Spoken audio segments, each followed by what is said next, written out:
Remember how we said we'd be back in June? We lied.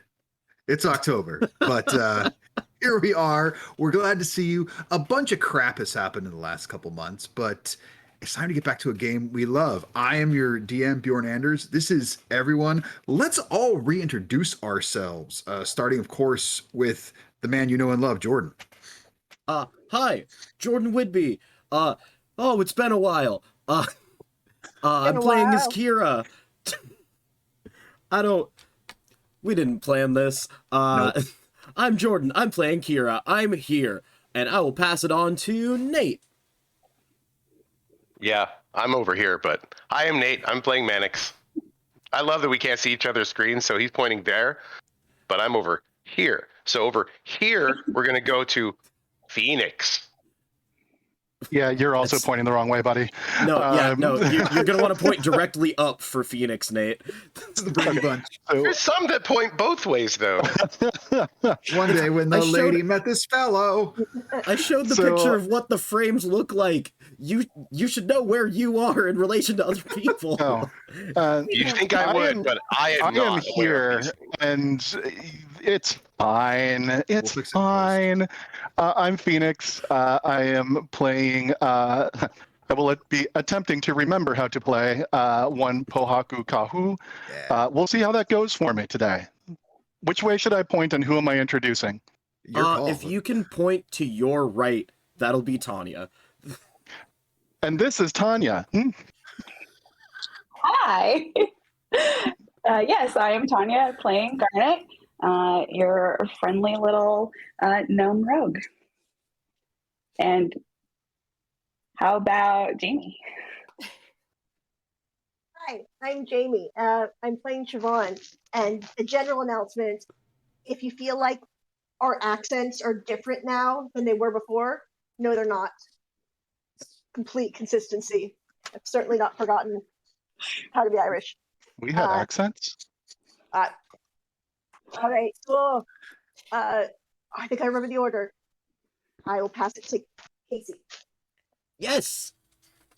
Nicely Yeah, done. I did the work. That's right. We got a winner. I'm Casey. I'm going to be playing Reba Rotgut, and I didn't have any consistency to begin with.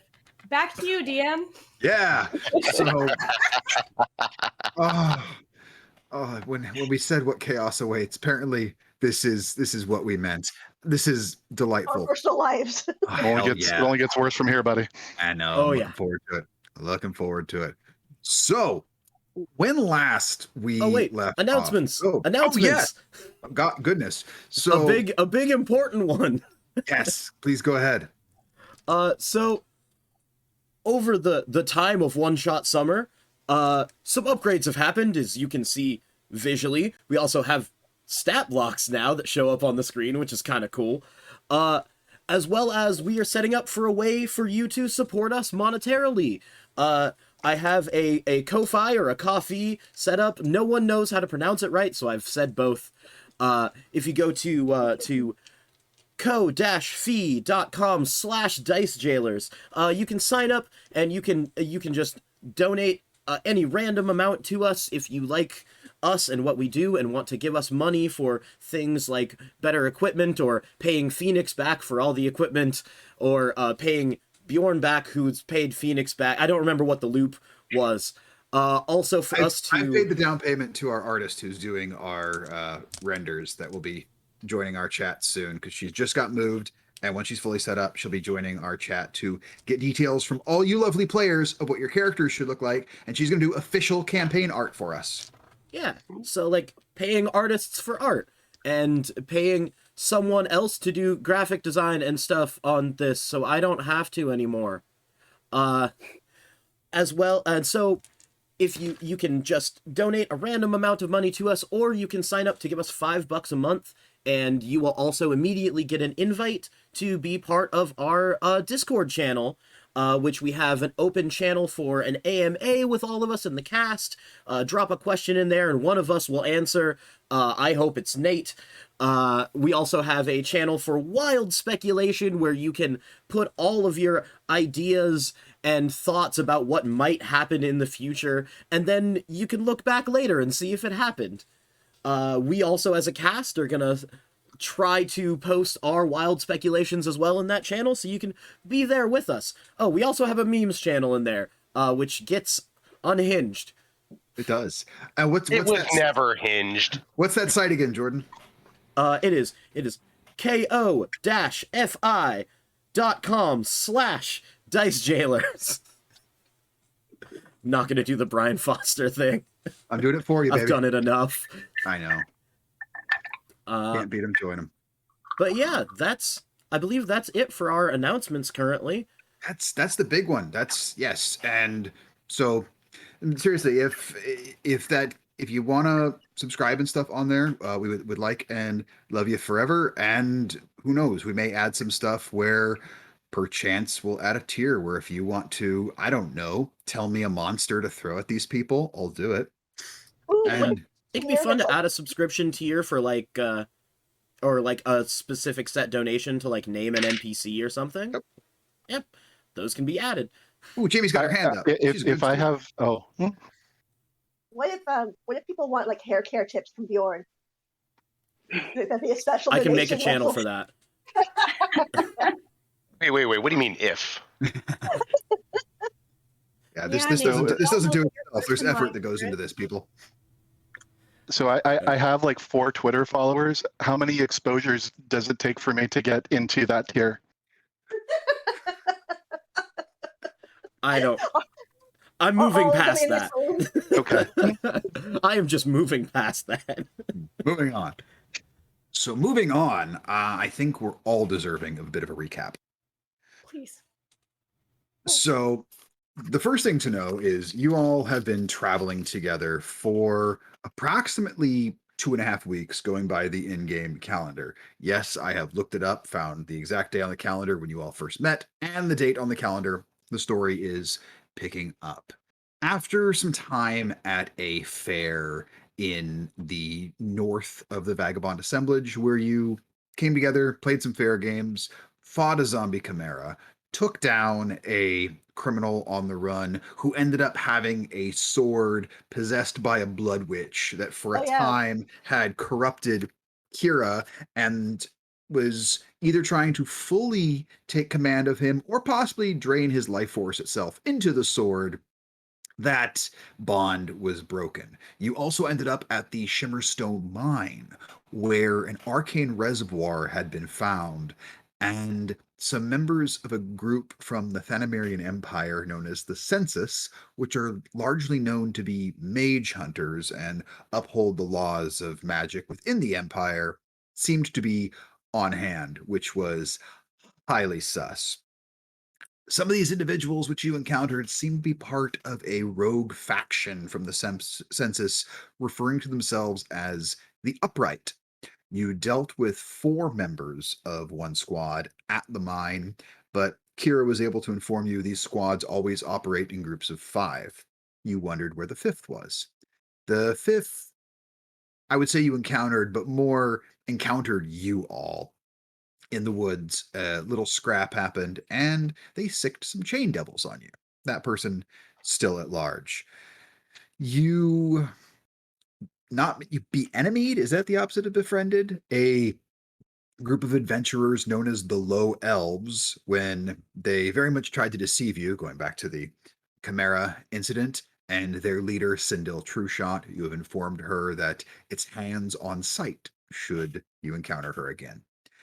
While in the town of Silent Gulch, which you were brought to by one of the leaders within the assemblage, Marshal Elijah Bicker, you encountered the second rogue group of the census, more members of the Upright, who wanted you to parley with them, but not bring the Marshal. You did bring the Marshal, and thus thwarted an assassination attempt on him, and these individuals you soundly thrashed and brought in. There was also an encounter with a emissary of a dark fey entity known as the Earl King that seemed to have a strong interest in Mannix.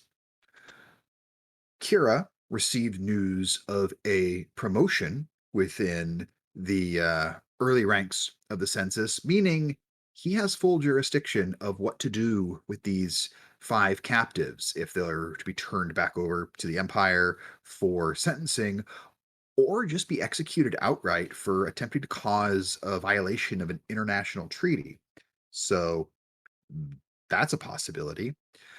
It was also found out that Siobhan, who grew up thinking she was human, is not. She is of a race of people called the Kalashtar, which are tied to the plane of dreams, and she's learned that when she was but a wee babe, her people were massacred, and she has these, what she thought were dreams, possibly visions of that day. And as far as who and what happened, she doesn't entirely know. We know that Reba used to run with a rough crowd living in the slums of the Empire, and her ex girlfriend and some of those members raised a Draugr, a zombie like warrior, which Reba attempted to stop the ritual, was able to prevent this Draugr from doing any harm, but Lottie, her ex, was dragged into the domain of death, of the goddess of death, Hela, which Reba now seems to have a connection to and powers brought forth of. Garnet. Garnet just has wonderful criminal contacts and is just the happiest rogue you could ever meet. Garnet's out for adventure and to possibly become the greatest thief the world has ever known. But we've learned she's got a bit of a code. For when you met Stephen, or Gandos the Magnificent, as some got to know, she wouldn't steal certain possessions of his because she won't steal people's joy, which is an interesting code for a thief to have. And then, of course, Pohaku, he of the Whispering Wood, who was sent out to meet someone who knew the land, who was of the land, and encountering Garnet, who was heading into this mine to check on her family's stake. He thought perhaps this is destiny. And that's how they first begin traveling together. But all of you now in the town of Silent Gulch, within the Vagabond assemblage. When we last played, it was 4 days until the train arrived. You were on your way to meet Marshal Bicker to begin planning this heist he wants you to do. We're going to play a little fast and loose with time here. So if you haven't given yourself the long rest, please do, as we're going to bring you to the planning session for this heist you're about to go on. And then shortly after that, we'll actually get you aboard the train itself. So the first thing I want to ask before we begin any of that is, Kira, have you decided what is to be done with these prisoners? Oh, and you all got a chance to really get to know each other better, revealing secrets within the confines of Disco Fort Kickass, the room within the Copper Resort where you piled all the mattresses and pillows from the various rooms you had available. Still can't believe you took our bed. Both of them. It's Don't amazing. forget the magical disco ball that Pohaku bought. That's right. Yep. At least from what my notes say, for the fate of the upright members that we've captured, Mhm. they violated the laws of this land, so they will be punished under the laws of this land. Perfect. It's very simple. So it's they're the marshals at this point. Wonderful. And he will and has very happily taken custody of them, as Because if I remember right, their first task under punishment is to rebuild his office.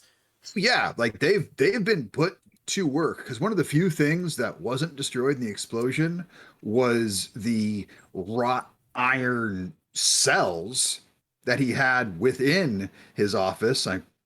They're sturdy metal. They survived. They're a little charred, but they're fine.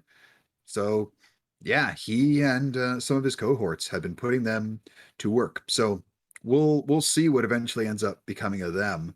But within the marshal's office, and there is a separate set of cells away from this for when he needs to have meetings with privacy, where these individuals are now, lest they, overhear a secret heist planning session. You all gather around the table, the marshal sitting at the head. He looks to you all, so what I'm asking you to do, I ain't saying it's going to be easy, but I think y'all probably got the skills to pull this off. Now, I'm still a mite curious how and why exactly the census was up here so quickly upon the discovery of said reservoir and said mine. It seems like they were here before the populace knew it even existed. That don't sit right with me. Now, seems that one Castian Oloro is the head honcho of this expedition. If things operate as I still believe they do, he should have some sort of dossier on his person or in his nearby premises. Should give the info of the who's, what's, and whys as to why they're here. So step number one is don't get caught. If you do, I don't know a damn thing about this. As you know, you'll be paid well for it, but I frankly just don't want to deal with that headache. I have thought of a cover for if we do get caught. I'm listening. And just, assuming we will, because plans never go well. Oh, yeah.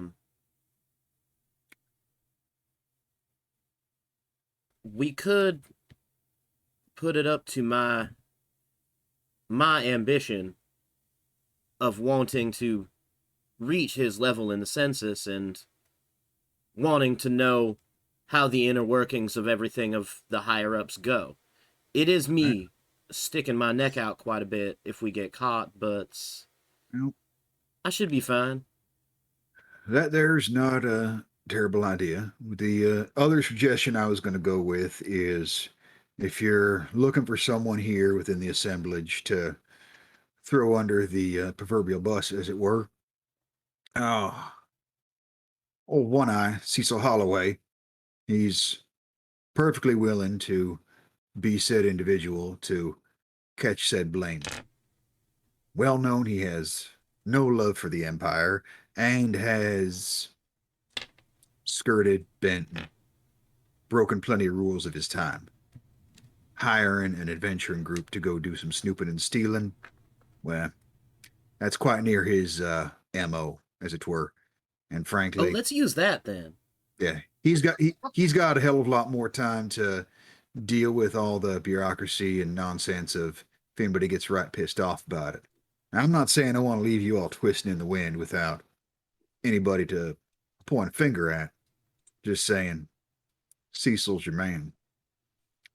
Not that it falls back on me too terribly if you do get caught and you have to say things about my own self. I just won't lie. I don't like dealing with the paperwork. It drives me crazy. So Cecil owes me one. Said I can throw him under the bus on this. Now, as far as the dossier itself, whether you steal it outright or just copy whatever pertinent information's in there, that's all up to you. I can help you get aboard that train. We've got access to 2 passes, get you aboard the first class section. Got 2 passes that'll get you into standard passengers. And we got 2 IDs for getting aboard as a member of the standard staff and crew.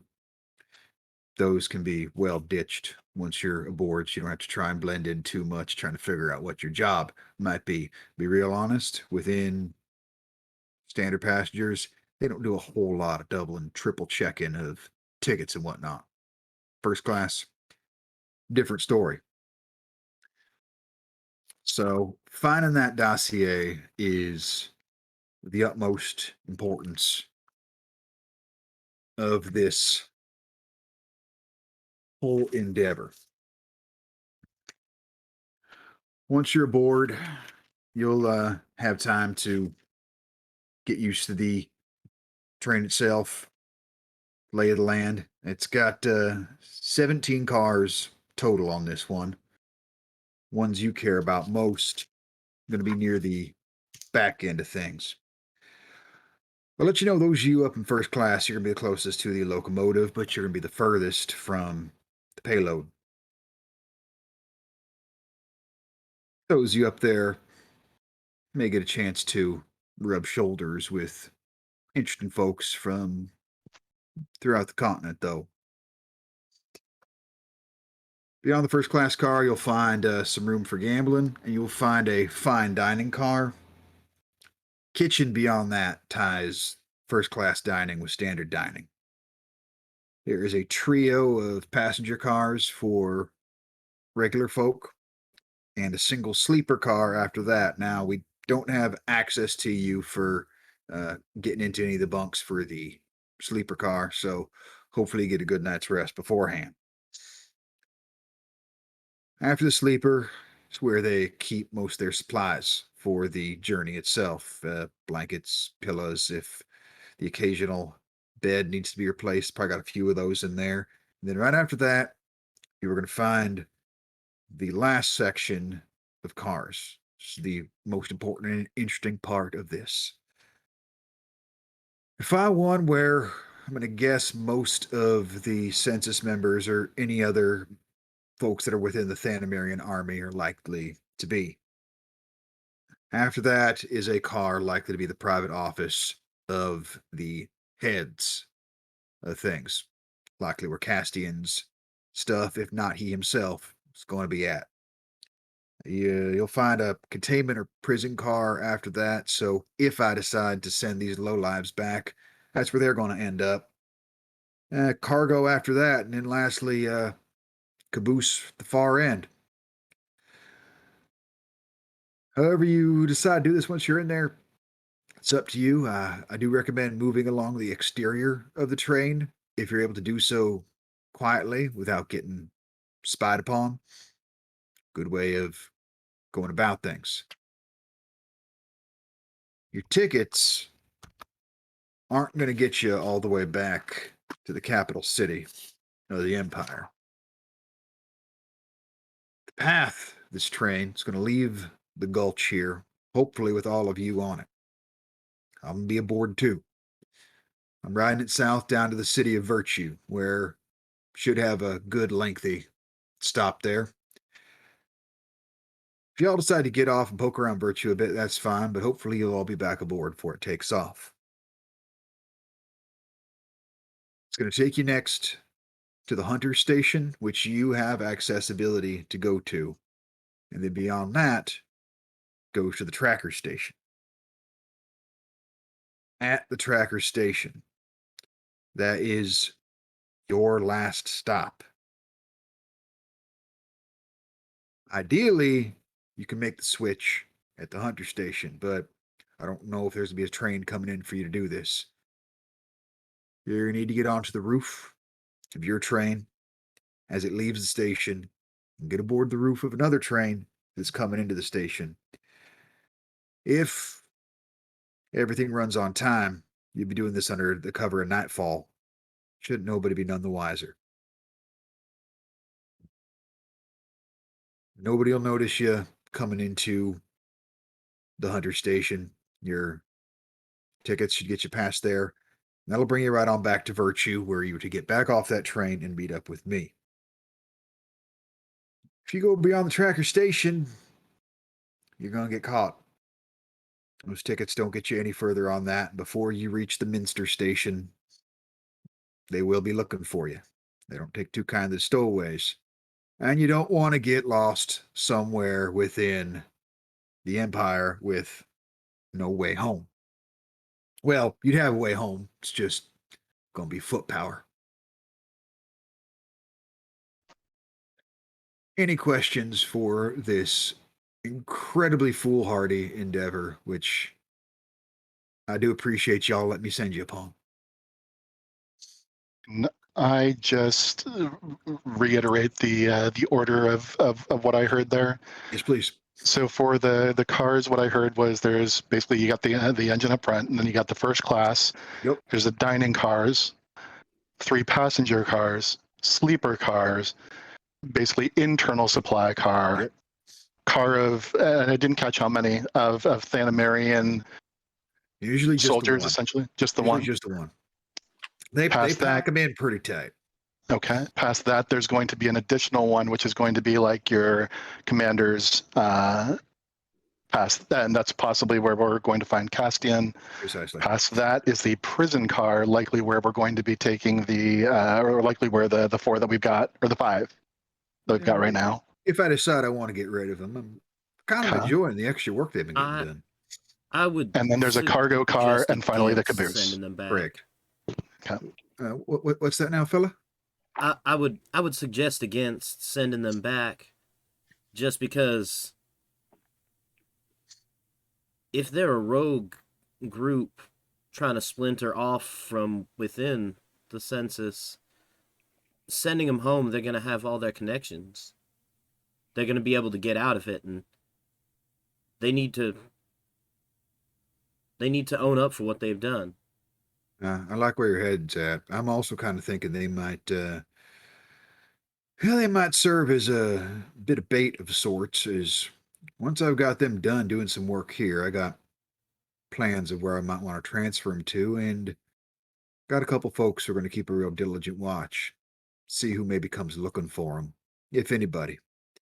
And if someone does, well then, maybe we learn more about who this other group might be. I ain't got no love for the census, but most of them do things by the book. None of these fuckers are doing anything by the book, and that chaps my ass something fierce.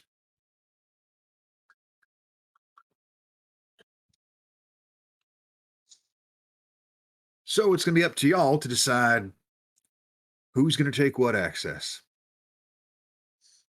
Like I said, 2 of you in first class, 2 of you with the standard passengers, and 2 of you can get in as staff. The staff won't get you into first class, as you have to be executive staff to get there, and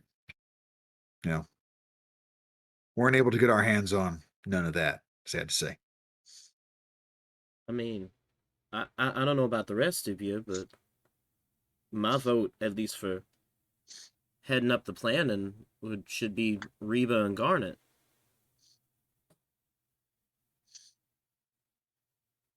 All right. As far as pulling a heist, you two are the best at it. Well, let's not make wild assumptions here, but I suppose there is some experience. Just working off of what you told us. I quite like the idea of Garnet in first class myself. I can go with her. So if only one can go first class, Well, you've got to get 2. 2 in first class. Yep. Okay. And 2 in regular? Yep. And then 2 as employees. Okay. There's 6 of us. Are you honestly suggesting that I travel coach? Really? Well, I was actually not going to suggest that. I was I waiting. figured we were going to put you on the staff. Oh, there's a staff that does nothing? I will be that staff member. Yes, they've got many stores called big boxes. You'll find many of those. Only if it's the best possible buy. Oh my god. As maybe the most recognizable to the Empire, and needing to, of course, just go where you're used to and what befits your station, Mannix, you probably should be our first class. And Kira, it would be weird if Mannix didn't have you with him, and that would unfortunately put you the farthest away from Castian, but maybe that's not a bad idea. I don't know. What do you all think? Well, if we're trying to get you in position for the heist, then we would want you closer to it, so that does make sense. And with us splitting up all kinds of ways, I mean, Pohaku, we can trade familiars again to at least keep a little in contact. And I can establish a psychic link with each group.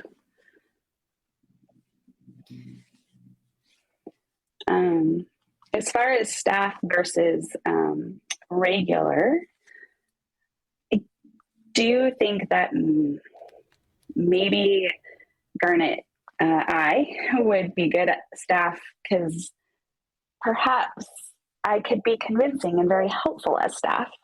I'm just not sure who else would be as convincing that isn't Mannix. Or Staff Well, also it- makes a lot of sense because I feel like that's going to be the person who's got the most mobility throughout the train. Although it is also the person who's going to be having the most to be held accountable for if someone tries to put them on a schedule, put them on a job. that's true. I'm also thinking, how do we get executive staff uniforms? Which, if that all comes together in a kitchen or something, maybe we can do that. Or supply closet, supply car. Looking at the layout of said train itself, does look like there is within the kitchen area there a bit of flow that comes in from both directions. I mean, got to feed folks up both sides. Mm-hmm. I'm going to say whoever's going to be staff should be very good at lying, because if anyone's going to blow their cover, it's going to be staff. Who wants to come with me? Kahaku, I know you want to come with me.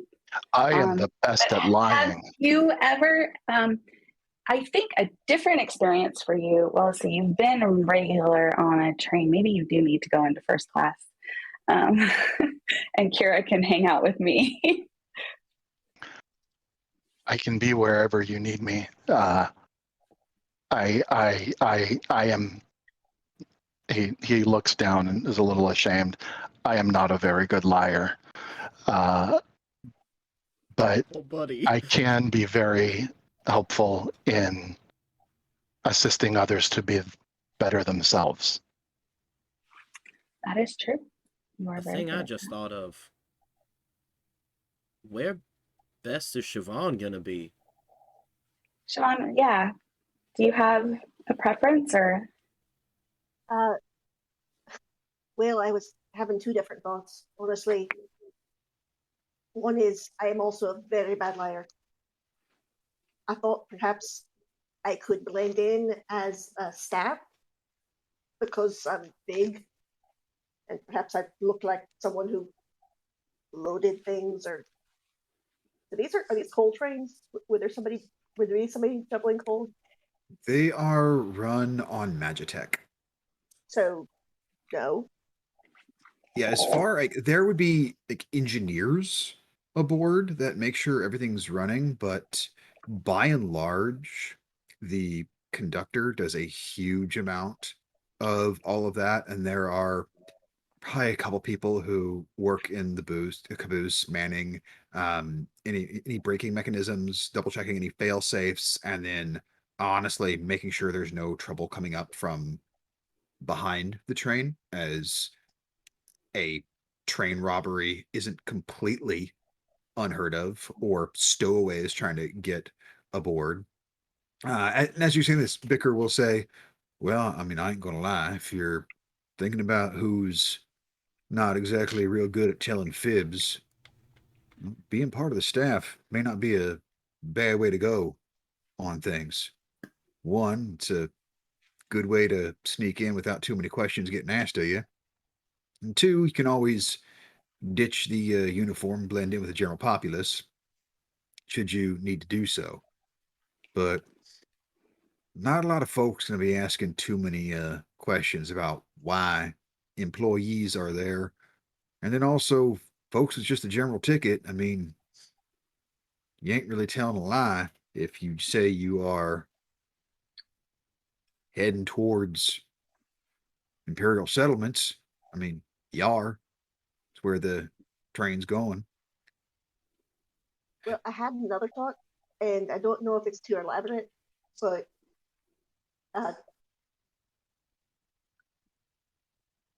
so I'm pretty recognizable, having indicates like flaming red hair and sunglasses and just tattoos. And as I'm a terrible liar, I thought perhaps if I couldn't speak, I could be in a standard class with a nurse or someone who attended me, since I can talk to them in their heads and I can just not speak aloud. Not bad thinking right there. If for those who are going into just standard cars, is there a need for any deception at all? I mean, probably not too much. At least not We're until you're simply trying passengers, as you said. We're simply passengers on the train at that point. to, yeah, not really looking to deceive till you're looking to move about and find the quarry. And as far Now, as needing go to ahead. move about, Yeah, we don't need to put me in any particular place to move about because I can go back to the census cars all I want, as I am one of them. you are going to have a bit of preferred access. That is true. Now, I will also let you know as far as getting back to that office car. I understand it's a bit of a tall order and a lot to get past. Called in a few favors, and there is going to be a bit of a distraction coming y'all's way. Should happen, oh, not too long after the train crosses into Imperial territory. It'll be before it reaches the Hunter Station. Got a few folks that are gonna, you know, ride up alongside the train as it's starting to get a bit dark, make a little noise, cause a little ruckus. Appear as if they're trying to maybe do a little good old fashioned train robbery. After all, who would send two groups to rob a train at the exact same time? Give you all a bit of a distraction. Those of you up in the first class area, well, there's every chance you'll be able to gather information up there, and the higher ranking members of said census may decide they want to mosey on up that way for fine dining or possibly for games and gambling, since they have such entertainment within this vehicle. Be a good place to possibly keep a ear to the ground. Also, since some of you all can talk about in each other's heads, you do see one Castian up in that first class area. Might be a good thing to let your friends further back know, as that office might at that time be empty. I only say Mike because I have no idea if there are any other people of significant rank traveling with who may or may not have access. But he definitely does. Do we have any sort of solid way to keep him distracted if we find him outside the office? I can. I mean, I was just thinking that. Yep. You're I can confident keep in him- your ability to keep him out of the office for 10 minutes or so? I can either manage just to try talking his ear off about best ways to raise in the ranks, telling stories about my dad, or that's true. You've known him a I'll long find a time. way. All right.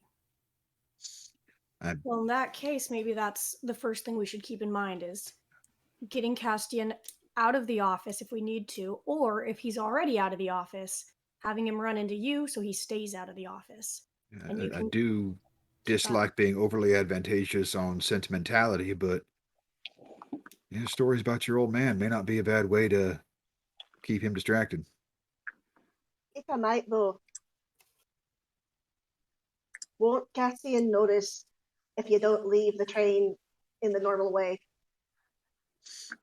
Because you can easily go as yourself and just say, "Oh, Mannix wants to see." I have forgotten where we're traveling to, but Siobhan has not. Virtue. Virtue. Yeah, Oh, Virtue. Mannix wants to travel down to Virtue, so that's what we're doing. But then you'd need to get off the train at Virtue.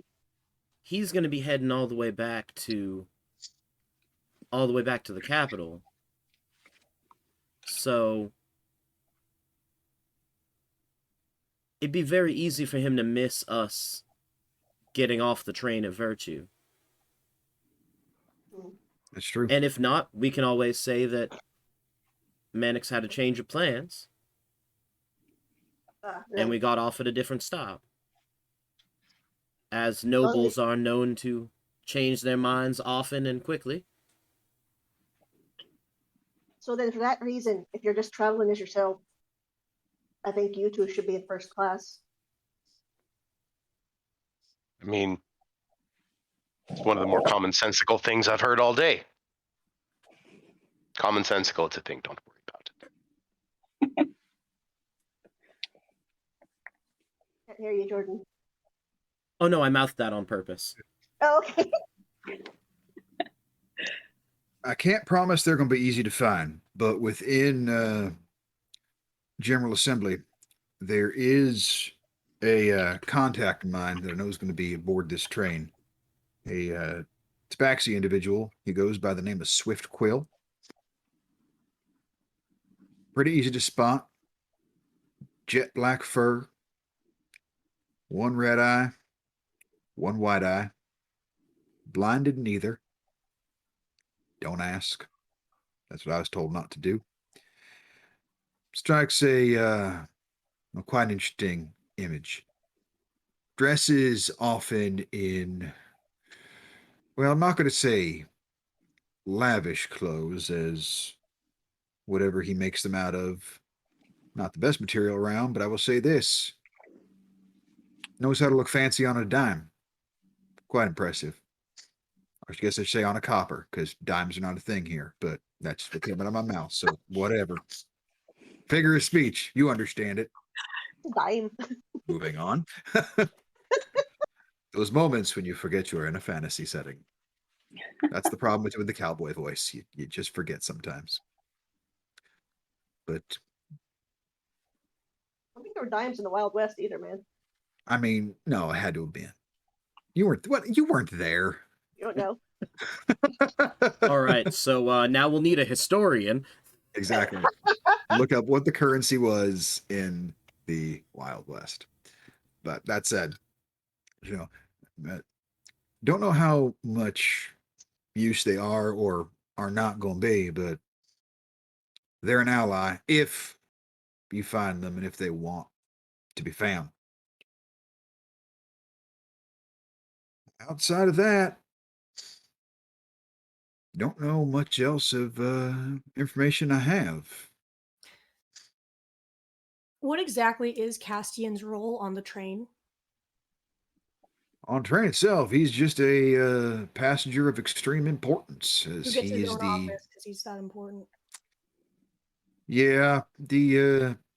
with how much of the railway the Empire is in possession of and has either created or done maintenance upon to have it run at quite a optimal efficiency, well, members of their military, and most notably the census, oftentimes get access to said VIP quarters, though it has happened from time to time where a train coming out from, say, the Asharan Vale, or even not far from the Dwarven Mountain of Stone Spire, sometimes gets some other interesting dignitaries. But by and large, yeah, those cars are mostly only used by Imperial folk. Likes to make them feel special and secure, I guess.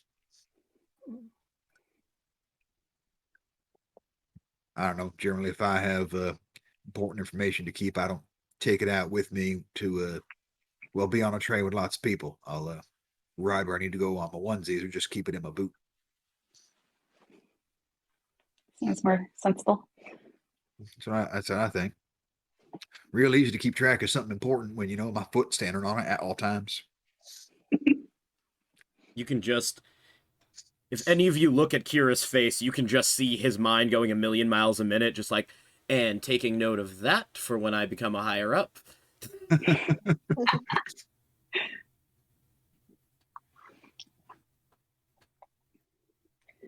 Yeah. All right, so we got first class taken care of. I'm voting Garnet for staff. Siobhan, you had kind of two directions you wanted to go. Is one that you're better off, and if you have, go with the nurse. Yeah, I mean, I may be overthinking, but because they said just as a normal passenger and standard. Because I think in terms of the heist, I'm not good at lying. I'm not good at sneaking. I'm not especially good at finding. But I can hold the damn door shut if that's what we need. Or I can probably mess with the metal to get something jammed. As a mechanical failure to help slow down if someone's going to be heading back where they need not to be headed back yet. A thing that just occurred to me, Siobhan, being someone who's very, very good at hiding in plain sight, so to speak, as well as being from right around here, it might be best for you to be with Pohaku just to not raise any, like, he's definitely not from here suspicion.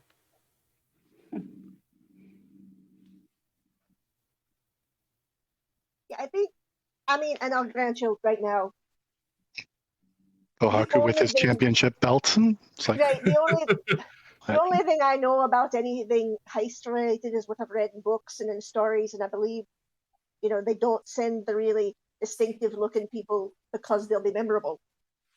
I mean, I can cover my tattoos. I suppose I can wear hats, cover my eyes. The sunglasses all the Pohaku time. starts pulling his hair and trying to make it look a little bit more presentable. Yeah, I don't. Really, I'm just completely out of my element, frankly.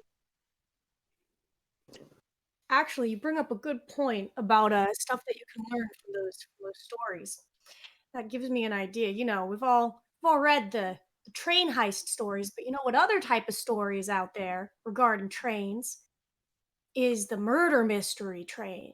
Right? There's always the train ride, and then all the lights go out, and then they come back on, and there's someone on the ground who's dead, and then the whole train has to figure out who done it. Right, and it's all 12 of them. Oh, that's, Yeah. I'm sorry, it's a spoiler. The one. Wait, which book? No, don't worry about it. I've got a spell. That there, I believe it's Murder on the Asharan Express. Pohaku looks very, very closely at Reba. Did you want to kill me? No. I just want you to pretend to be dead. I've got a spell called Feign Death. What? Wait, what? No, I figure that would be important enough for Casting to get out of his office for a while. That's a very good distraction. Yeah. You touch a willing creature and put it into a cataleptic state that is indistinguishable from death. And I'm blind, so I don't even know. Wait, no, we're not doing that. You are the most fascinating group of individuals I've come across in quite a long time. This is, yeah, no, that would definitely. I was gonna just go on the roof and walk over and then down in, but maybe that's too hard. I mean, if you could get any sort of individual, whether it's one of yourselves or somebody else, you do that when my allies are doing their shooting and hollering. Well, that would certainly cause quite a stir and quite a distraction. And I guess I could just use invisibility. I mean, or go flare for the dramatic. I think. All right. Siobhan at this point has taken out like a little pastry from the flower girl, which she's stress eating. I think we're overcomplicating. There's already distraction coming, and I could be wrong, but I think the best thing is to get a copy of the documents, not seal it outright, because then theoretically no one knows that we've seen it or that anything has gone wrong.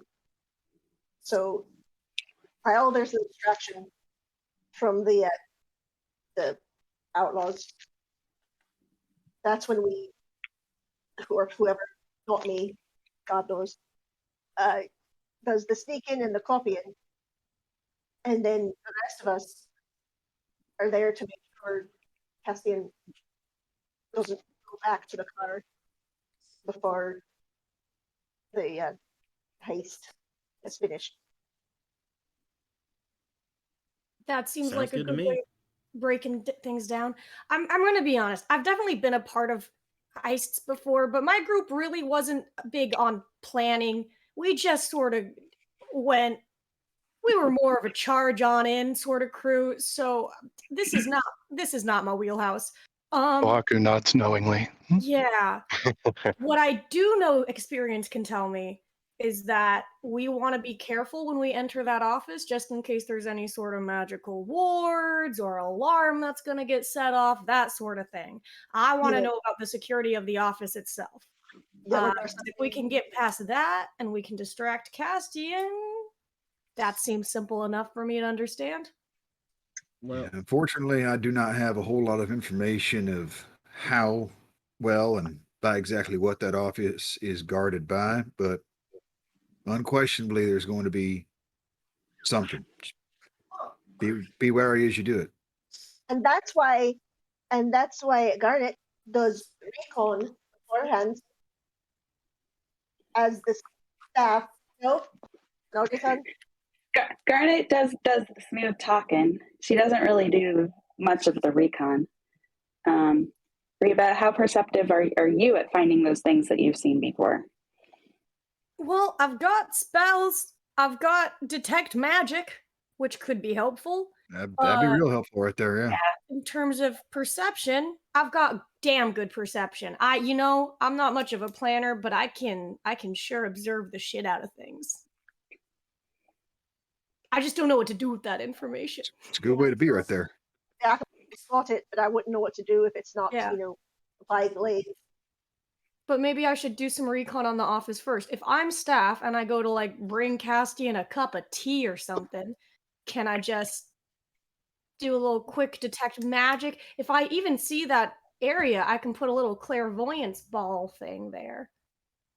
That's good for recon. Oaku, kind of detect magic. I know of this. Remember, it lasts for some time. You don't need to cast it while you're in there. It's a 10-minute I spell. can cast and then go in there. Yeah. Yeah. this is great. All right, Kahaku, do you want to then hang out with Siobhan and maybe meet up with our possible new tabaxi friend? He just shrugs and says, I'll go wherever you need me. You're not gonna, I'm not gonna be dead on the floor though, right? I'll tell you if we're gonna pretend that you're dead. Yeah, we can just Okay. put that in our back pocket or something, like just in case. You won't actually ever be dead if I can help it. I appreciate that. I just want to combine a couple genres. Yeah. Should y'all make acquaintance with Swift and want to get on his good side, he's a sucker for gambling. So if you got a deck of cards or a pair of dice on you, and at least a few silver to spend, you can probably win his favor over a couple games, win or lose. Just likes to play. Garnet whips out her playing card set and gives it over to Pohaku. Maybe you could ask him to teach you how to play cards.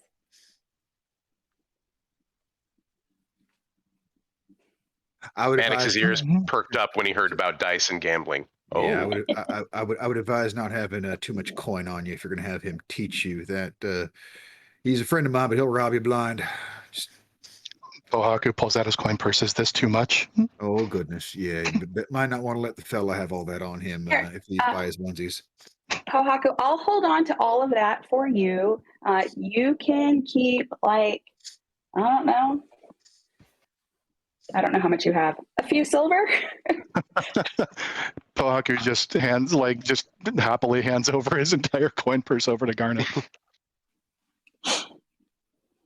How much do I have? Let's find out. I mean, what's a banana cost? $20? I have 53 gold and 37 silver. Okay, that's not bad then. I was just waiting for it to be like 140 platinum. Like, he's gonna rob you blind. Man, I'm a freaking wizard. I've spent all my money. It's true. Some of it on cool things like a disco ball. That was important.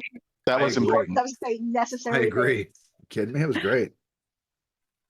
Oh, speaking of handing can't over live without gear it. that we have to each other to use, since most likely the person that's going to be doing the sneaking and the copying is probably going to be you, Garnet. This might help. And out of my pack, I pull like my entire calligrapher's kit. Ooh. Paper, ink, of all different kinds. I like it. I just, except this Maybe I brush. don't need all of it. Like, give me the cheap stuff. I don't want to take the fancy stuff. Oh, yeah, I can. Where's Yeah, the and I beginner? just kind of make a little like bundle,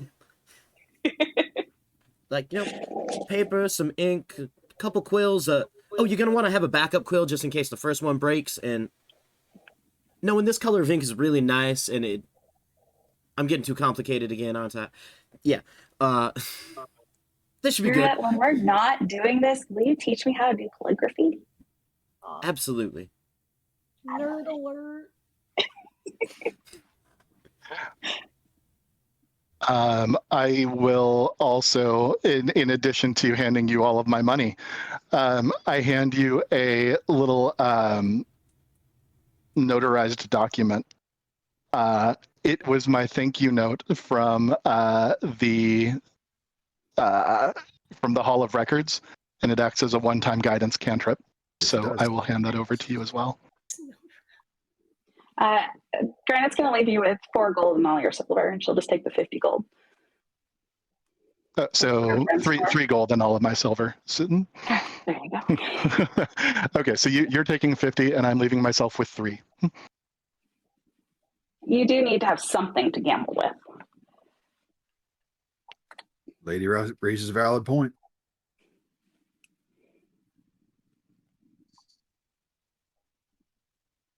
Well then, remind me, was it 2-3 days until the train leaves? So when we were doing this one, it was going to be about 4 days. We're going to assume this was the same day, so it'll be 4 days until the train leaves. But then when this planning session is over, we're going to jump right to that. So if there is downtime stuff you guys want to do, we can just talk that out. There's no need to role play any of it, because I'm not going to make you spend any more time in Silent Gulch getting attacked by random stuff. You have one question for him. Sorry, just trying to remember where we are and all that. Silent Gulch, is this where Brass Cloak Magic Shop was? Brass Cloak. I think that may have been a different. Or is that with Brightson Great Reach? Yes. Yep. Yes. No. Yeah. That is here. That is here. Yep. Okay. I will ask Marshall Bicker. I know you've already been of considerable help to not just our group and clearly this wonderful town and me personally, and I'm sure there's a lot of other people too, along with all of the small animals that clearly find you very, very kind.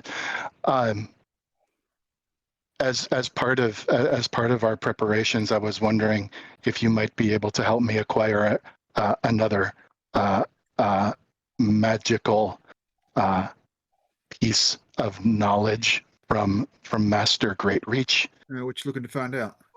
I was wondering if maybe we could find a way to purchase a one of those neat scrolls he has that allows for climbing like a spider. I've never heard of said creature, but it can make you climb like a gecko. Oh, hey, I where'd love Casey go? geckos. Casey put the thing down over her screen so that it doesn't Yep. change up all the stuff. All right. Yeah, no, I'm very Well done, Casey. familiar with the spell of gecko climb. I think I could get you set up with that. Shouldn't be too much shouldn't be too much trouble. Yeah, I'll make sure you get scroll that for you head on out. We'll consider it cost of operations. Appreciated, fine marshal, sir. My pleasure. My pleasure.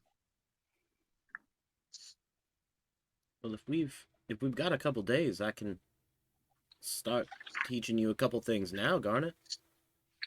I would love that. Yeah. So I am going to go ahead and add, if that's cool with you, Bjorn, spider climb into my spellbook. Yeah, go ahead and put it. All right. Gecko climb. No, Right. that particular creature does not exist in this universe. Weird. They don't exist at all. Yep. It's weird. None. Has been a weird outbreak of tiny cave crabs. Yep. All crabs and geckos, all of them.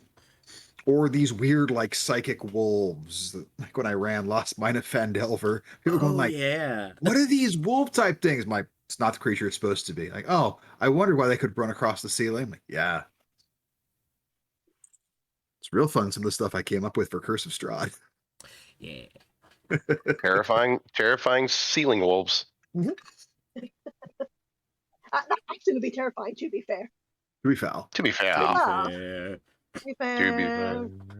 Also, in their downtime, I think Garnet would definitely spend some time with Kira, but also spend some time with Reba and continue on the Thieves' Cant tutoring. Yay, absolutely. So for learning the Thieves' Cant, for being the recipient of the lesson, roll a d20 and add your intelligence modifier. Let's see how well you learn over this.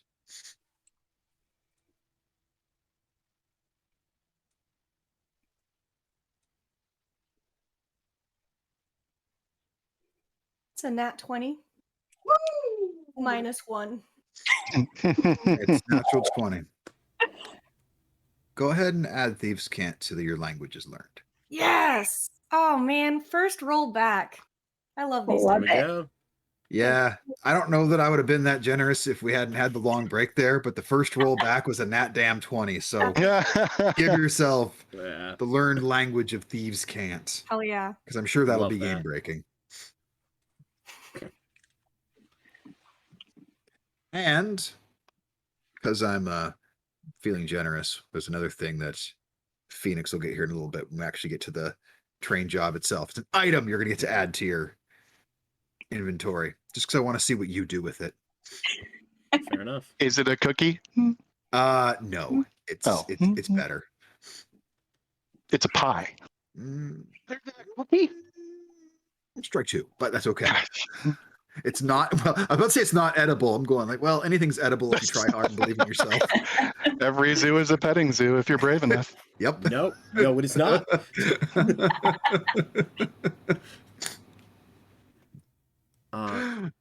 That's who passes the intimidation check. That's yes. for sure. For when Garnet and I are working on calligraphy, Mhm. I'd love. Garnet? What's your passive perception? Oh, it's just 10. Okay. You'd notice Kira specifically hiding some things when pulling out his calligrapher's kit before teaching you stuff. That's fair. And then Garnet, just give me a general intelligence roll. Just D20. Add your intelligence mod. Let's see how well you learn the. Also not 20. No shit. Yup. The beautiful Garnet dice. I don't know why Nice. everyone's so surprised. You know her. She's good at everything. That is a 21. That's amazing. So yeah, you feel pretty confident of learning a lot of this. Like, are you proficient with forgery kit? I'm not actually. Okay, cool. There So might be a, yeah. cool. So you feel pretty confident about your abilities to do this for this job using these tools. Like you wouldn't go so far as to call yourself proficient, but we'll see what the mod is when the time comes, if that time comes. That roll will affect the DC at the time if you're making copies. So that's definitely, man, 2 rolls, 2 nat 20s. It's amazing. It thrills me. Welcome back, y'all. I know. Right? Anything for anyone else for final prep before boarding the train?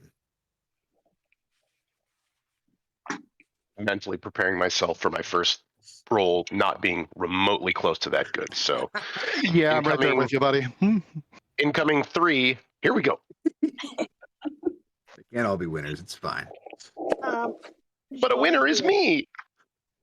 Is gonna try to do some shopping, like just to have something different to wear. It's like, what is a way? Is there a way to like cover her hair and it not be bizarre? Like, why is this person constantly wearing a hat? Oh, yeah. I mean, you could get sort of like a fascinator looking type of thing. You could do sort of a head wrap of sorts. There are hats you could do. You can If you're buy a wondering about this aloud, Pohaku fancy will wig. offer scissors. Like you can, Siobhan's, Moonlighting as a hairdresser. I love it. you Siobhan is secretly very vain about her hair. could buy like a wig or something. Like what? How is it you want to do things so that your hair is covered or hidden or whatever? I just like like Kara pointed out, she is good at kind of fading into the background, but because she knows Castine is on this, has damn. So we're getting the. Sorry, I'm getting the echo again. It's messing me up. She wants to Now just starting. not not draw any attention, just because it's like, I've seen this guy. He may possibly recognize me. Just trying, but doesn't want to wear like freaking Professor Quirrell big turban because that's distracting. Okay, so if you want to avoid a turban, I mean, you could have your hair done up in like a real like tight bun, and then sort of wear a bandana or kerchief over the top of your head that just kind of looks like you're trying to keep keeping sort of like dust or anything out of it. Remind me, are you planning to be part of the staff or as part of the um, overall like generic passengers? Just passenger, generic passenger. I'm thinking like, okay, Siobhan would know, or theoretically Siobhan would know, like, what's something that wouldn't look weird for somebody from the Empire, not Empire, for like a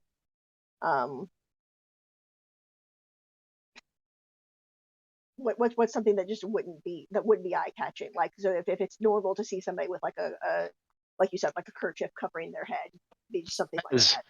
Be fairly common. I mean, Siobhan dresses mostly in workers' clothes as it is, since she's a smith by trade. It's probably not at all uncommon that she's had like a bandana that she puts over her head just to keep what sparks, soot, whatever out of her hair. So yeah, it would not look bizarre at all for her to do like a tight bun and then a kerchief over that. Yeah, and then just something long sleeve to cover the tattoos. Yep. Yeah, you would not stand out as bizarre as doing that, particularly as we are transitioning into the colder months in the calendar. Completely reasonable.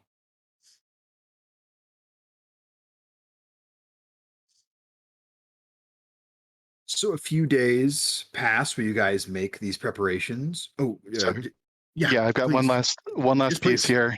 So remind me, so who is going to be? It's Garnet, and who else is actually going to be going in to do the actual part of the heist? I'm going to do recon. Garnet's going to do the actual copying of things.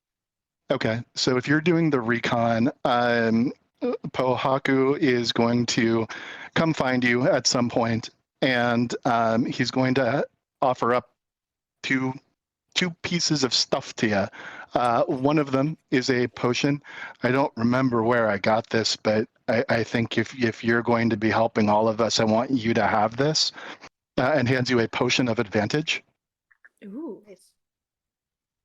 And Bjorn, you knew this was going to happen because the little random things that you give me, and we find ways to, yeah. What is it? So sometimes when you're trying to find things, I know that when I was out in the woods, it was important to be quiet a lot, and so I want to help you be quiet too when you are going to do the reconnaissance in the back of the train that I don't think I should be doing because I tend to stand out a little bit. And he again looks down at his championship belt and starts questioning his life decisions. But he is going to reach into his pouch and takes out like a little scrap of paper and puts a little bit of dust into it, kind of folds it up onto itself and hands you 2 doses of Steven's silence powder, which stays put. So it's only going to stay put, but in a 1 foot radius is going to silence. So if you need to like bust a lock or something, it'll stay put in 1 foot of space. This is why I give you guys these items for shit like this. I love it. Not us guys, specifically Fifi. I mean, yeah. Because I know he'll keep track of this and just wait for the moment. I'll give 2 charges. I'll give 2 doses of that to Garnet as well. Yeah. Cool. So I have 5 remaining. You 2 have 2 each. So the silence powder, 1 foot radius, stays in place for 1 minute. Thank you. Yeah. And I am removing as well the potion of advantage. I don't remember where that came from, but it is yours now. Haku, make either just an overall intelligence or arcana check. Okay. Good news, Nate. You're not first. So that is a natural 4 arcana, which gives me a 9. 9. 9. Cool. You feel good about your advice. Excellent. Perfectly executed. Love that. 10 out of 10. Also, Garnet, for planning purposes, we'll just say we have plan A distraction, plan B distraction. Don't forget I've got some fireworks too. That's right, you do. But those can be like plan C. Yup. This is going to go fine and great, and nothing will go wrong. Oh, and I'm about to add a wrinkle to all of this because I'm going to give. Are you new? An item that I think you'll be excited about what Pahaku is about to get here, Phoenix, as this is an item that he needs. I would have been happy with a cookie. So whatever it is, I'm sure it's going to be fine. So the day of the train rolling into town arrives, and Bicker has a brief meeting with y'all, and he gives over the scroll of Gecko Climb. So you've got that available. And, well, I had something that confiscated from somebody a few years back, and they never bothered to come back to claim it. Thought they were likely to be more trouble than they were, but guess I put a bit of intimidation into them. Figure at this point, if they wanted to come back, well, that's their problem. So, Champion Esquire Pohaku Feller, you seem like the kind of guy who might get a kick out of this. And he hands you, it's not that one. It's not the one guys are going to get scared of when I say it. Hands you over a deck of cards. It's not that one. It's not that one. I didn't know you wanted to end the campaign so soon. Yeah, you guys are too low level. I would never. Now, I don't know what you're talking about. apparently, from what I've been told about this thing, you draw one of these things out, and you can make something real interesting appear, and he will give you a deck of illusions. Yeah, before he even knows what it is, Pohaku has already drawn the first card. God damn it. Okay. Well, He says, he says that this will be interesting. So Pohaku wants to know what interesting is, and he's like, "Really? Neat!" and just flips over a card. That's amazing. Yeah. How many? Let's see here. It says it has. Let's see how many cards it actually has in it. I guess I have to do some rolling here. Okay. So Phoenix. Hmm. Roll a d20 for me. 18.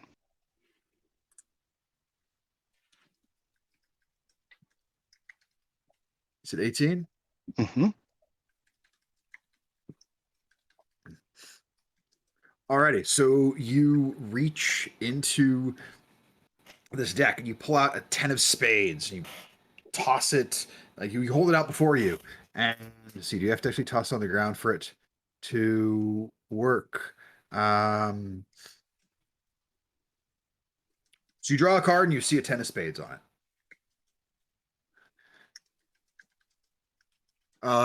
So if you want if you want to do its thing, you actually got to throw the card on the ground, from what I understand.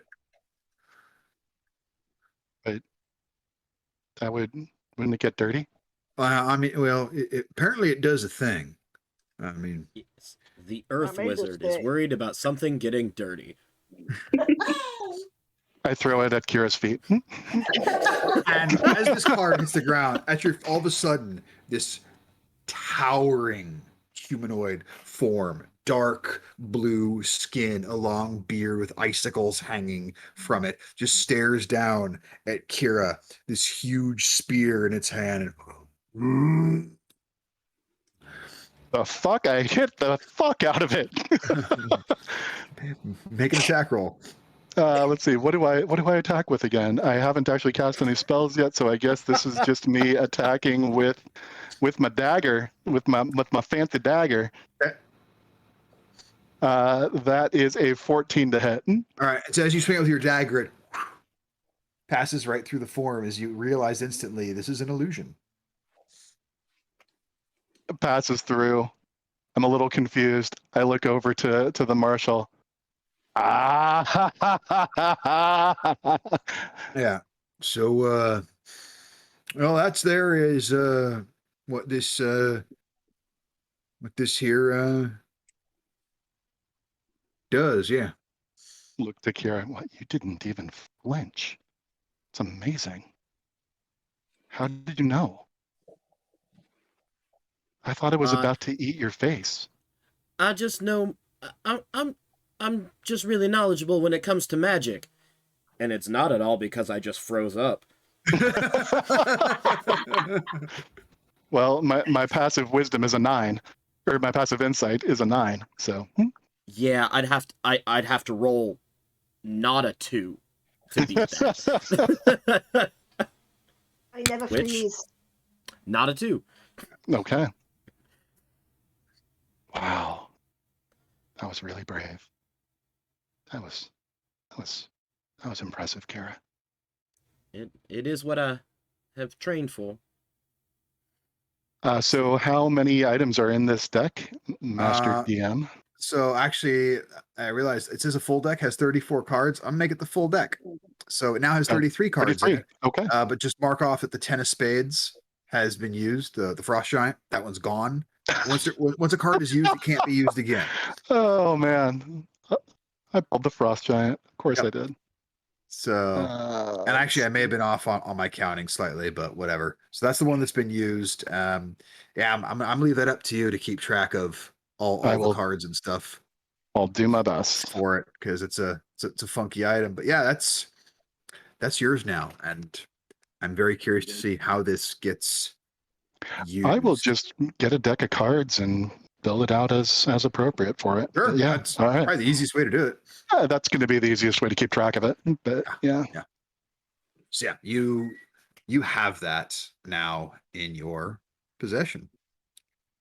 Cool.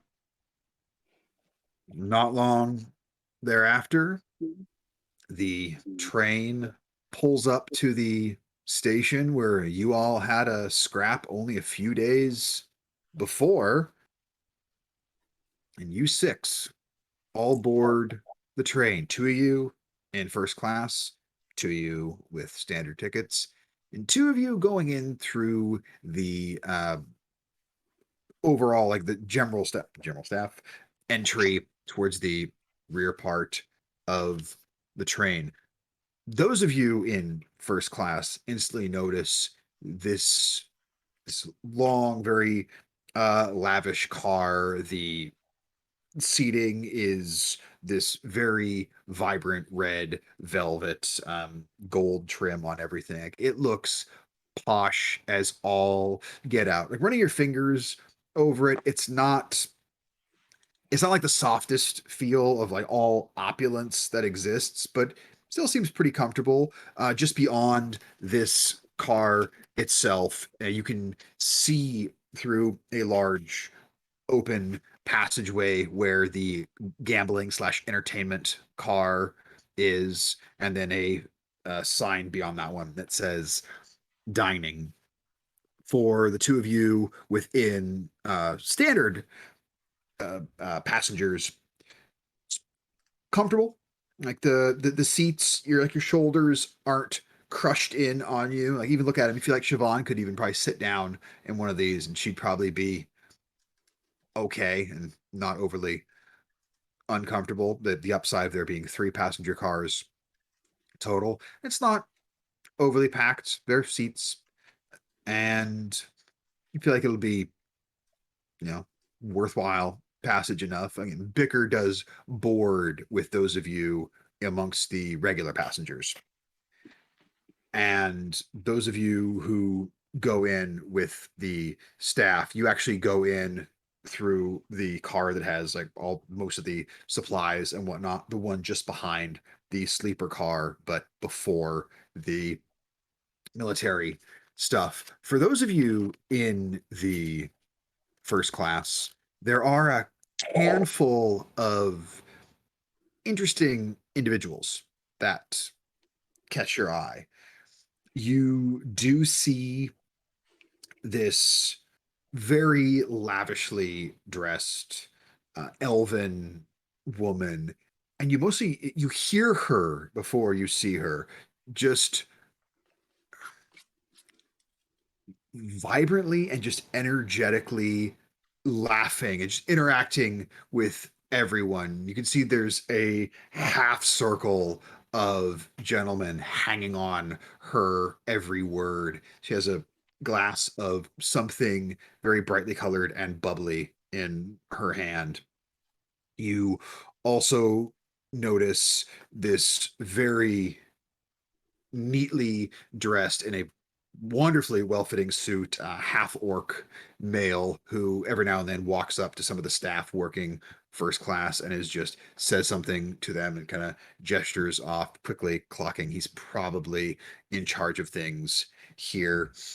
And you do notice an individual pops his head out of the dining car, muttering something to some of the staff here. This very well dressed hobgoblin male, his hair back in a very, very tight ponytail. He's got a very thinly manicured mustache and goatee. Also has this pair of dark shades on as well. Makes a few gestures before going back into the dining car. For those of you amongst the general populace, there's a lot of people here. Not a whole lot of folks stand out more than others. Short time while, the Accomplished. sound of the engine firing up rattles throughout the train, and it begins to depart Silent Gulch. What would you like to do?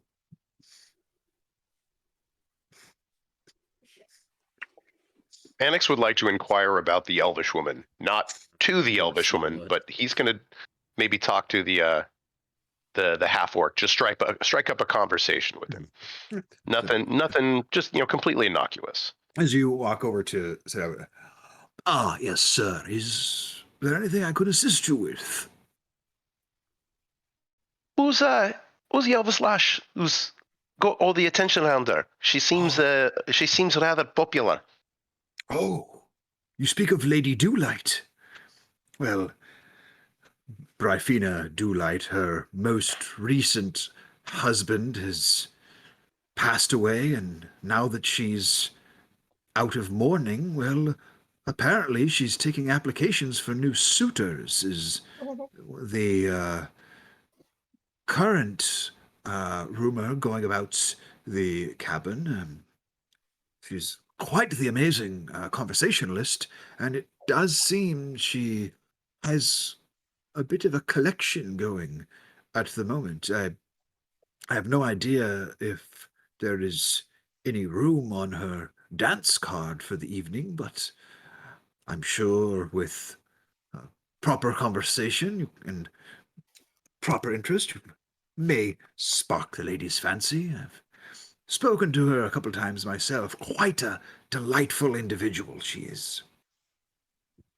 And at the name Dewlight, Mannix, though you've never met her because of your nobility, you've heard of her.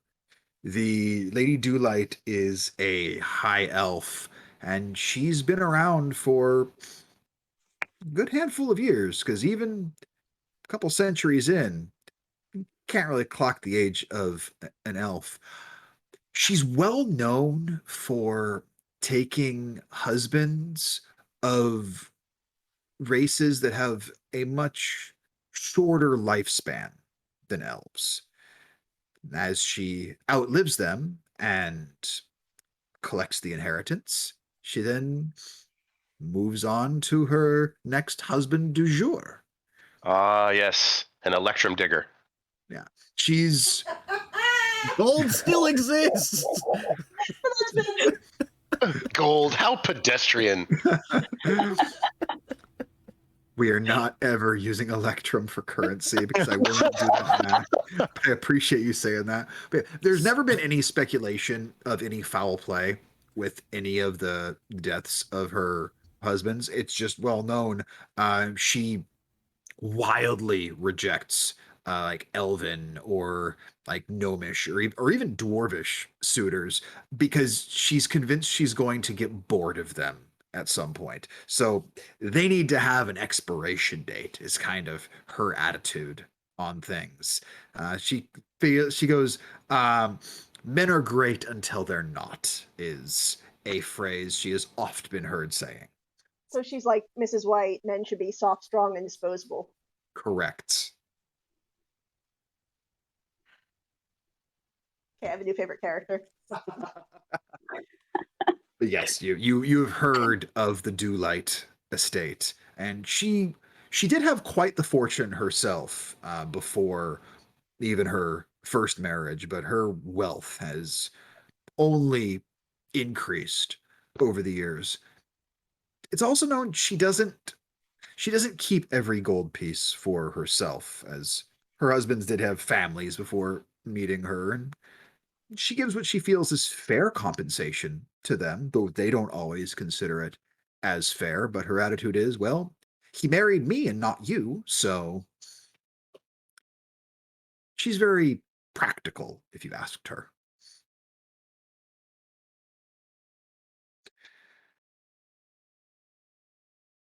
Good to know.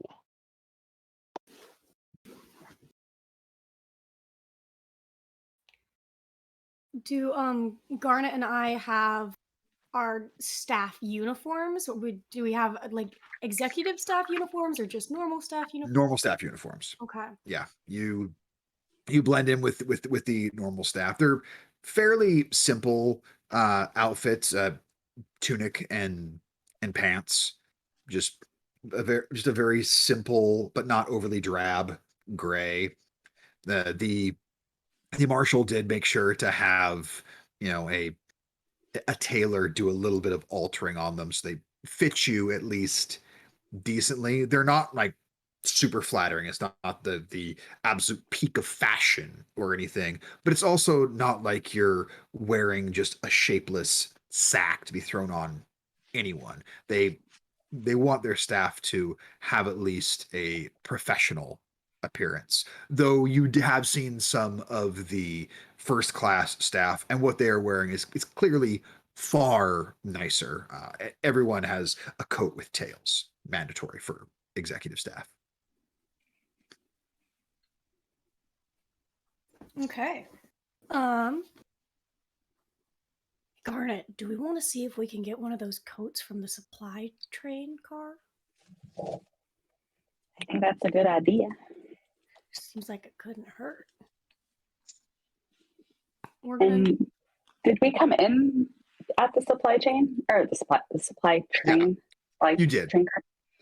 And in there, there is a halfling individual. They are just kind of giving some basic orders to staff. Right, so just need to make sure that the salads don't put the salads out before anybody comes in to the dining car. They're wilt. I know they pre-place them in first class if you've worked first class, but the thing is, those folks like to sit down. They expect there to be food directly in front of them. Appetizers are to be just set out on trays. Let the guests handle that themselves. Most of them won't take too many. We'll have plenty for the journey. Again, they're not passed. Again, that's a first class only. I know some of you aren't exactly used to the way we do things here. Oh, good. Some new faces. That's nice. We're expecting to be a little understaffed on this. If you will, I need to make sure the sleeper cars, go ahead and take a little look-see in those. Make sure each sleeping space has got at least one pillow and one blanket upon them. If people need more, they'll come and ask. And hell, let's have a good, comfortable trip. Let's make sure everyone is taken care of. Yes. Yeah, sorry, sir. I think there's just been a little bit of a miscommunication or misunderstanding. I have a new face, I know, but I was told that I would be assigned to be catering to those in the offices in the back, but I don't have the proper uniform for that, and I don't think they want to see me like this. Is there an extra executive uniform I could wear? Because this is not what I was signed up for. Make a deception check, please. Okie dokie. Just going right off the bat with the big lie. Let's go. Yeah, I figured love I'd it. start lying. Can't hit the ball if you don't Pull swing away the from the station and wait a minute, isn't that Yes. Reba on the platform? 22. Oh, hey. I didn't realize we. Hey, if you're supposed to be dealing with the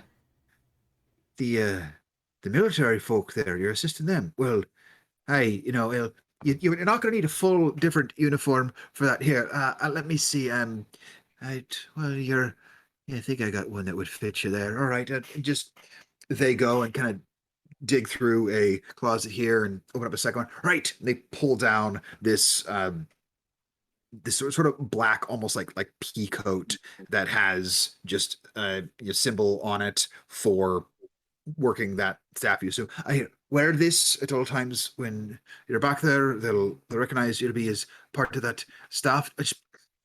Have you worked the military cars before? No, this is my first time. Well, okay. Just a couple of pointers. Just stay out of their way. They're fairly low maintenance for the most part. If they ask you for anything, just go ahead and get it from the standard kitchen or hear from the supplies. If they ask you for anything where you don't know where it is, just come find me. I'm pretty easy. Or just ask about Jalara is the name. Jalara T-Song. I answer to either Jalara or to T-Song. Either will get me attention. If you can't find me, just ask any of the other staff if they know where I am. I generally don't go too far from here though, and just make sure they're taken care of. Again, they're fairly simple on their needs. If I think that's gonna be all you need to know. Excellent. What I'm You'll here. ask me if you have questions. Sorry they didn't get you outfitted before you boarded. Again, slightly understaffed for this journey. Just didn't have every I dotted and T crossed. It appears. Absolutely understandable. Who hasn't been there when, one calls out? I didn't catch your name. Oh, my name? Is it? Yeah, that's going to be Mira Siobhan. Mira, good to know. If I need you, I'll go asking for you. Though, you're a bit tall there. You're probably easy to spot. Oh, generally speaking, sir. Well, I'd take the.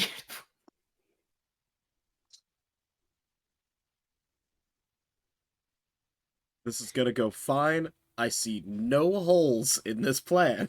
This is so fine. Everything's fine. down that name.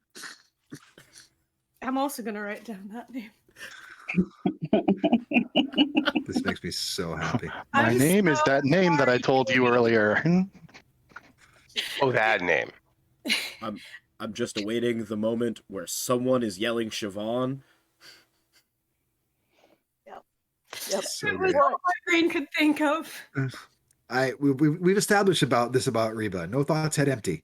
Like, The wheel is spinning. The hamster is dead. all right, so you are set up with that. What is everyone doing on this? Like it's gonna be a few hours at least before you get to Virtue, and for this part of the journey, there's nothing overly essential to be done. So yeah, whatever you want to do. Those of you just in the standard passenger car with Bicker, he's like, well, I don't know about y'all. I think I might mosey on up to dining and get myself a little snack here in a little bit. I won't lie, I did skip breakfast this morning because they do usually have quite the tasty morsels available. I hope they have that tomato bisque I like. And he's gonna saunter off towards the dining car. Ohaku is like feet flat on the ground, arms at his side, like if there was armrests, his arms are on the on the armrests, just staring straight forward, trying to be like as inobtrusive as he possibly can be and not call any attention to himself. So he's just like staring straight forward. And as you stand there, Paku, you feel this kind of nudging sensation, this little poke right about the top of your calf, almost where it meets the knee. Just a little poke. He ignores it. Poke. Excuse me. He chances a small glance, moving only his eyes down. And you look down and you see this. It's clearly a child, but strangely enough, it has the beginnings of a beard, as dwarvish children often do. Excuse me. Yes. You're the champion, huh? Just nods. I saw you at the festival. It was so cool. Nods again. Still just focusing straight forward. He's not making eye contact with this kid. And he holds this little wooden battle axe towards you. Could you sign this, please?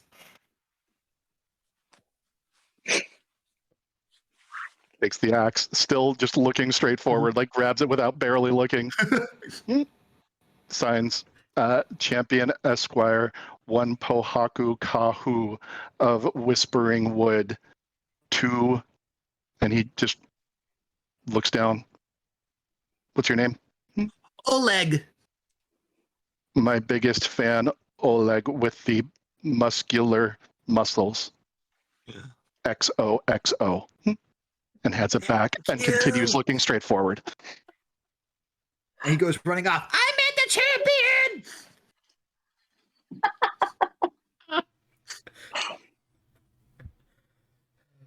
I am You can being see just sort of inconspicuous. out of the corner of your eye as he runs up to what you assume to be his parents, and it's like, "Hey, good job, lad, being brave enough to go up there and say hi all by yourself. I knew you could do it."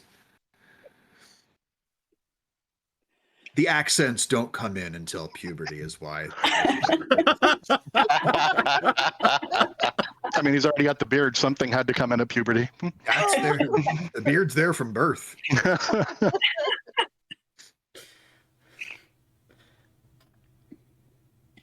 There's a very quiet but present exhale of relief.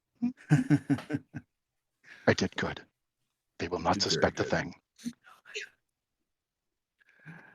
So we know Bernet's going to spend the 3 hours making friends with as many of the staff as possible. Helping them out, carrying extra trays. It doesn't matter if she's a gnome, whatever, she can do it. And just trying to get in everyone's good graces. Also, at one point, she's hoping that Jalara will get distracted and she can grab a cloak from the same closet that Reba's came from. Okay. First, just give me, we're going to call it a persuasion check just to see how well you get into everyone's good graces. Okay. This wouldn't really be a pass or fail sort of situation, would it? No. This is just kind of overall how much you're in their good graces. Like you're not likely to piss anyone off. This is just, are you going to get bonuses from this? Sure. 19. 19. Rock on. We'll see how that shakes out. But yeah, you can tell people are just. And do you use a fake name? Do you use an alias with them? She's gonna use Sapphire, okay. And she'll just be like, "I know it's ironic," as she looks at her hair. Yeah. So, yeah, you find that you're very much in their good graces, and yeah, like Jalara ends up, busy with things now and then, gets called away. So go ahead and make a sleight of hand check to see if you can steal. Now, is it we're trying to get one of the cloaks to get like back, one of the coats to get back where Reba is? Exactly. Yeah. Okay, yeah. Make a little sleight of hand check. All right. That is 16, and I'll add a side dice if I failed it. Yeah, you're worried that somebody might kind of notice you rooting around in a closet that you don't have a whole lot of business being in. Okay. So +6. What was it before? Did I say 16 + 6? Oh yeah, 22? like no problem at all on that. You think that'll be not an issue. You think you kind of just make somebody think they see something out of the corner of their eye and they kind of glance away and you're able to grab it. So you have one now where you can get back to where Reba is as well. And she's not putting it on just yet. She'll kind of like stow it away. Perfect.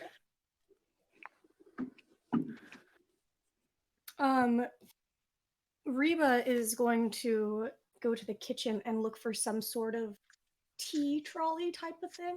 Okay.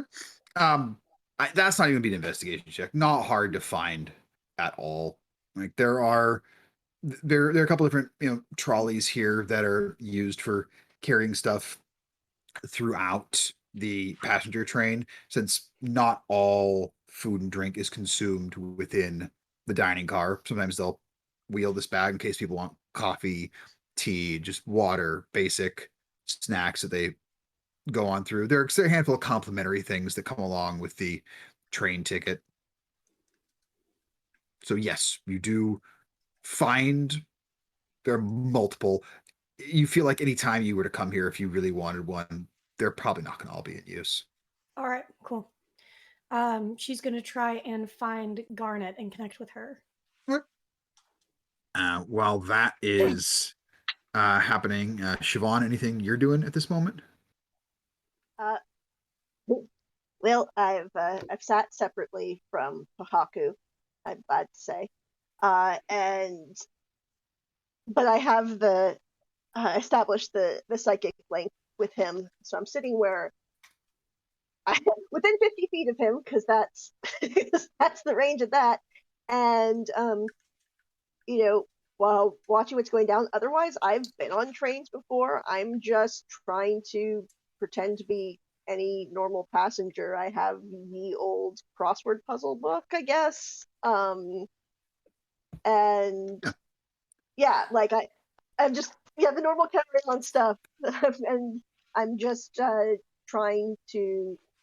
I'm probably not doing a good job because it's like no, I think my natural instinct is to be like, don't look at me.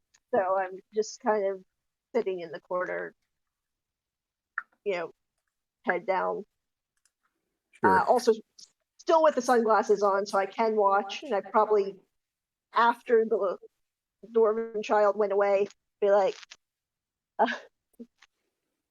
you can relax a little bit. You're doing fine. Yeah. I know. Just this very terse. I know. And he just continues staring straight ahead. And this is a thing that you don't need to roll anything for blending in as a passenger. I mean, you're chilling, you're doing your crossword and whatnot. No one's going to pay that much mind to anybody doing that, 'cause that's kind of what everyone is kind of doing. You do hear this very faint voice coming from the dining car. Hot damn tomato bisque, as you hear very very excited. I don't know Marshall. why, but I want to make that a t-shirt. Hot damn tomato bisque. The I can do that. the Marshall likes his tomato soup. He's a big fan. Y'all up there in first class, what are you guys doing? Oh wait, there's something else important before. Oh, go ahead. After Siobhan tells tells Baco that he's doing fine, it's like, by the way, do you know what a 5-letter word for sneaky is?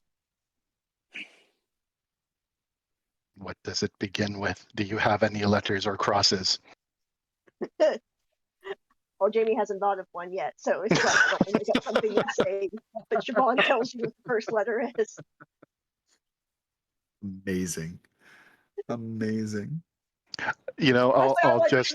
Be like, it starts with a V, and then poor Phoenix is like, oh. Well, I just rolled to see if I might. So I rolled a 19 on a d20. He probably knows what the word is and tells you what his best idea is. It's a 5-letter word for sleepy. It's tired, of course. I heard sneaky. Yeah, it's sneaky. Oh, I thought you said sleepy. All right. Okay, 5-letter word for sneaky. And we'll fix it in post. No, we won't. You're right. Is Is this a Monday puzzle or a Friday puzzle? Because the clues as the week goes on, they try to throw you off as the week progresses. This would be a Monday puzzle because. So yeah, it's the easy one. I was thinking when you say sneaky, it could be referring to the act of sneaking, or it could be referring to those things that people refer to as sneakers. But since it's Monday, I'm sure it's just, being actually sneaky. So here's the word.